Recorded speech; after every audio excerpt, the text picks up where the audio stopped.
دعو نصلی علی رسولہ الکریم اما بعد اعوذ باللہ من الشیطان الرجیم بسم اللہ الرحمن الرحیم السلام علیکم ورحمۃ اللہ وبرکاتہ۔ میرے ناظرین و سامعین، میری آج کی گفتگو کا موضوع ہے شعور۔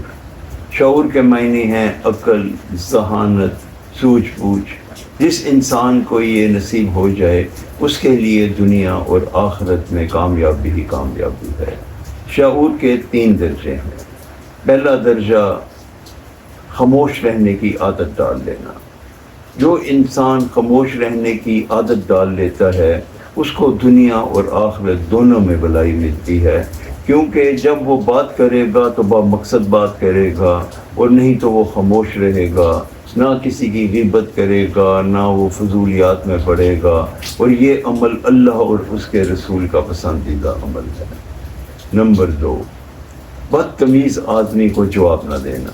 اگر کوئی بدتمیز انسان آپ سے بدتمیزی شروع کرتا ہے تو آپ بھی اگر اس کو جواب دیں گے تو یا تو اس کو اسی زبان میں جواب دیں گے تو وہ اس کا یہ مطلب ہے کہ آپ بھی اس کے لیول پہ آ گئے، اور اگر آپ اس کو اچھے الفاظ میں جواب دیں گے تو اس کو سمجھ نہیں آئے گی، وہ مزید بدتمیزی کرے گا۔ اس لیے بہتر یہی ہے کہ بدتمیز انسان کو اگنور کر دیا جائے، چھوڑ دیا جائے، اور اس کی بات کا جواب ہی نہ دیا جائے۔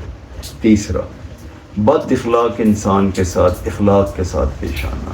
اگر کوئی آپ کے ساتھ بد اخلاقی کرتا ہے تو آپ اس کا جواب اخلاق کے ساتھ دیں گے تو ایک دن ایسا آئے گا کہ سب لوگ آپ کو پسند کر دینا شروع کر دیں گے۔ اور یہی 3 درجے ہیں جو شعور کے ہیں۔ جس بندے میں بھی یہ 3 درجے حاصل ہو جاتے ہیں اس کے لیے دنیا اور آخرت دونوں کی کامیابی ہے۔ اللہ تعالی ہمیں ان پہ عمل کرنے کی توفیق عطا فرمائے۔ آمین یا رب العالمین۔ السلام علیکم ورحمۃ اللہ وبرکاتہ۔